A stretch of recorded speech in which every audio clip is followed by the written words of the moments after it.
Welcome. Today we are exploring the counting sort algorithm. This is a highly efficient technique for sorting integers, often outperforming standard methods in specific scenarios. Unlike merge sort or quicksort, counting sort is a non-comparison-based algorithm. It does not compare one element against another. Instead, it works by counting the frequency of distinct values in the input. The logic is simple. First, we count how many times each number appears and store that in a frequency array. Then, we use those counts to reconstruct the sorted array directly. Let's look at an example. Here is our input array of integers ranging from 2 to 8. Notice we have duplicates, like multiple 2s and 8s. Now we initialize a count array. We iterate through the input. When we see a 2, we increment index 2. When we see an 8, we increment index 8. We do this for every number. Here is the final state of our count array.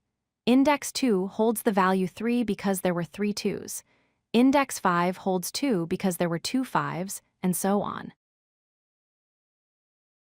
Now we rebuild the array. We look at our count array. Index 2 has a count of 3. This tells us to write the number 2 3 times into our output. We continue this process for all indices with non-zero counts. The result is a fully sorted array, created without making a single comparison between elements. The time complexity is big O of n plus kn is the number of elements, and k is the range of values.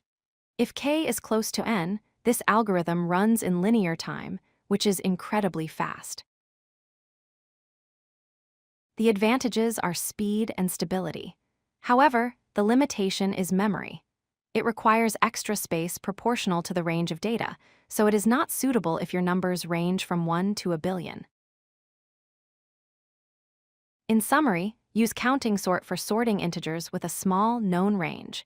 It trades memory space for exceptional speed. If you like this video, hit that like button and don't forget to subscribe. Visit codelucky.com for more such useful content.